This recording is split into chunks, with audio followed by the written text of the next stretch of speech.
TV 910ಗೆ ಸ್ವಾಗತ. ನಾನು ಅಸ್ಫಿಯಾ. ನೀವು ಇನ್ನು ನಮ್ಮ ಚಾನೆಲ್ಗೆ ಸಬ್ಸ್ಕ್ರೈಬ್ ಆಗಿಲ್ಲ ಅಂದ್ರೆ ಈಗಲೇ ಸಬ್ಸ್ಕ್ರೈಬ್ ಆಗಿ ಪಕ್ಕದಲ್ಲೇ ಇರುವ ಬೆಲ್ ಐಕನ್ ಕ್ಲಿಕ್ ಮಾಡಿ, ಲೈಕ್ ಮಾಡಿ, ಶೇರ್ ಮಾಡಿ. ಕಪಿಲಾ ನದಿ ಪ್ರವಾಹದಿಂದ ಮೈಸೂರು ಜಿಲ್ಲೆ ನಂಜನಗೂಡು ತಾಲೂಕು ಚಿಕ್ಕಯ್ಯನಛತ್ರ ಹೋಬಳಿ ವರುಣ ವಿಧಾನಸಭಾ ಕ್ಷೇತ್ರಕ್ಕೆ ಸೇರುವ ಬೊಕ್ಕಹಳ್ಳಿ ಗ್ರಾಮವು ಕಪಿಲಾ ನದಿಯ ಹೆಚ್ಚು ಪ್ರಮಾಣದ ನೀರು ಗ್ರಾಮದ ಮನೆಗಳಿಗೆ ನೀರು ನುಗ್ಗಿ ಜಲಾವೃತಗೊಂಡು ಮನೆಗಳು ಸಂಪೂರ್ಣವಾಗಿ ಶಿಥಿಲಾವಸ್ಥೆಯಲ್ಲಿ ಇದ್ದು ನಮ್ಮ ಗ್ರಾಮವನ್ನು ಸಂಪೂರ್ಣವಾಗಿ ಸ್ಥಳಾಂತರಗೊಳಿಸಬೇಕು ಎಂದು ಗ್ರಾಮಸ್ಥರು ಸಚಿವರಲ್ಲಿ ಮನವಿ ಮಾಡಿಕೊಂಡರು.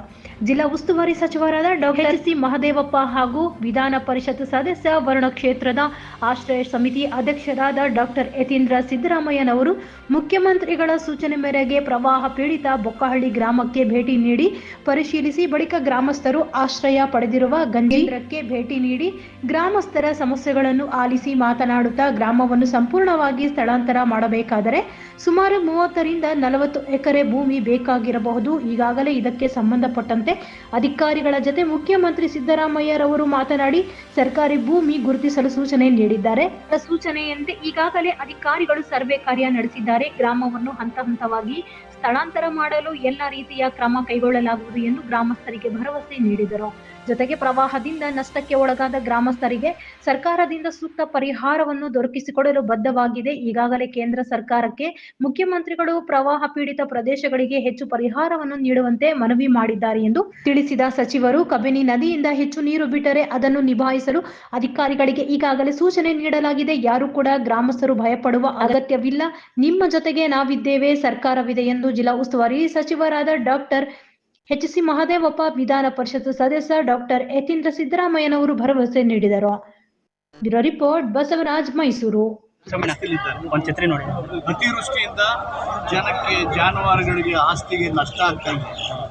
ಒಂದು ರಾಜಕೀಯ ಪ್ರಜ್ಞೆ ಇರತಕ್ಕಂಥವರು ಜನರ ಕಷ್ಟದಲ್ಲಿ ಭಾಗಿಯಾಗಬೇಕು. ವಿದ್ಯಾರ್ಥಿಗಳಿಗೆ ಪ್ರಸಕ್ತ ಸಾಲಿನ ಪೂರಕ ಪರೀಕ್ಷೆಗಳು ಆಗಸ್ಟ್ 2ರಿಂದ ಪ್ರಾರಂಭಗೊಂಡಿದ್ದು, ವಿಪರ್ಯಾಸವೆಂದರೆ ಕೂಡ್ಲಿಗಿ ತಾಲೂಕಿಗೆ 2 ಪರೀಕ್ಷಾ ಕೇಂದ್ರಗಳಿಗೆ ಶಿಕ್ಷಣ ಇಲಾಖೆ ನಿಗದಿಗೊಳಿಸಿದೆ. ತಾಲೂಕಿನಲ್ಲಿ ಒಟ್ಟು 669 ವಿದ್ಯಾರ್ಥಿಗಳು ಪೂರಕ ಪರೀಕ್ಷೆಗೆ ನೋಂದಣಿಯಾಗಿದ್ದು, ಆಗಸ್ಟ್ 2ರಂದು ಆರಂಭಗೊಂಡ ಪರೀಕ್ಷೆಗೆ ಮೊದಲನೇ ದಿನದಂದೇ 45 ವಿದ್ಯಾರ್ಥಿಗಳು ಗೈರು ಹಾಜರಿದ್ದರೆ, ಕೂಡ್ಲಿಗಿ ಪಟ್ಟಣದ ಸರ್ಕಾರಿ ಸಂಯುಕ್ತ ಪದವಿ ಪೂರ್ವ ಕಾಲೇಜಿನ ಪ್ರೌಢಶಾಲೆ ವಿಭಾಗದ ಕೊಠಡಿಗಳಲ್ಲಿ ಪರೀಕ್ಷೆಗಳು ಜರುಗಲಿವೆ. ಮೊಗದೊಂದು ಪಟ್ಟಣದಿಂದ ಸುಮಾರು 3 ಕಿಲೋಮೀಟರ್ ಅಂತರದಲ್ಲಿ ಇರುವ ತಹವಾಬ್ ಪ್ರೌಢಶಾಲೆಯನ್ನು ಪರೀಕ್ಷಾ ಕೇಂದ್ರವಾಗಿ ಪರಿಗಣಿಸಿದ್ದು ಪರೀಕ್ಷೆಗಳು ನಡೆಯಲಿವೆ.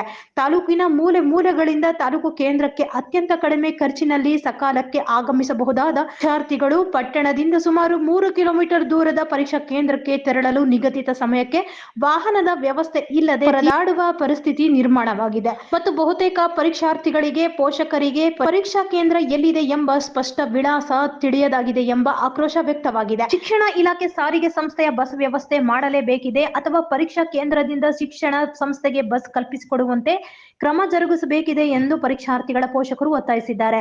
ಪರೀಕ್ಷಾ ಕೇಂದ್ರ 3 ಕಿಲೋಮೀಟರ್ ಅಂತರ ಇರೋದು ತಿಳಿದು ಕೂಡ ಅಲ್ಲಿಯೇ ಪರೀಕ್ಷೆ ಜರುಗಿಸಲು ನಿಗದಿಗೊಳಿಸಿರುವುದು ಅವರ ವಿಕೃತ ಮನಸ್ಥಿತಿಯನ್ನು ಹಾಗೂ ಅಮಾನವೀಯತೆಯನ್ನು ತೋರುತ್ತಿದೆ ಎಂದು ಶಿಕ್ಷಣ ಪ್ರೇಮಿಗಳು ಆರೋಪಿಸಿದ್ದಾರೆ. ಹುಡುಗರನ್ನಂತೆ ಕಳಿಸಿರ್ತೀವಿ, ಇಲ್ಲ ಜೊತೆಗೆ ನಾವು ಬರ್ಬೇಕಾಗತ್ತ. ಬಸ್ ಇದ್ರೆ ಬಸ್ಸಿಗೆ ಬರ್ತಾವ, ಹೋಗ್ತಾವ. ಗೌರ್ಮೆಂಟ್ ಕಡೆಗಿಂದ ಮಾಡ್ಬೇಕು. ಮತ್ತೆ ಏನ್ ಮಾಡ್ಬೇಕು? ಬಸ್ ಮಾಡ್ಬೇಕ್ರಿ, ಬಸ್ ವ್ಯವಸ್ಥೆ ಮಾಡ್ಬೇಕು. ಬಟ್ ಬಸ್ಸಿನ ವ್ಯವಸ್ಥೆ ಮಾಡ್ಬೇಕು. ಪರೀಕ್ಷೆ ಸ್ಟಾರ್ಟಿಂಗ್ ನಾಗ ಪರೀಕ್ಷೆ ಬಿಟ್ಟು ಕೂಡಲೇ ಬೆಳಿಗ್ಗೆ 2 ಟೈಮ್ ಬಸ್ ವ್ಯವಸ್ಥೆ ಮಾಡ್ಬೇಕು. ಬಸ್ ವ್ಯವಸ್ಥೆ ಮಾಡ್ಬೇಕು. ಬೆಳಿಗ್ಗೆ ಟೈಮಿಗೆ ಒಂದು ಬಸ್ಸು, ಸಾಯಂಕಾಲ ಹೋಗ್ಬೇಕಾದ್ರೆ ಒಂದು ಬಸ್ ಬಿಡ್ಬೇಕ್ರಿ. ನಮಗೆ ಭಾಳ ಕಷ್ಟ ಐತಿ. ನಾವು ಬೆಳಗ್ಗೆ ಒಂದು ಬಸ್ಸು, ಬೆಳಗ್ಗೆ ಒಂದತ್ತು, ಮತ್ತೆ ಹೋಗಕಾರ ಒಂದು ಕಡೆಗೆ ಬಸ್ ಬಿಡ್ಬೇಕ್ರಿ. ನಮಗೆ ಭಾರಿ ಕಷ್ಟ ಐತೆ. ನಾವು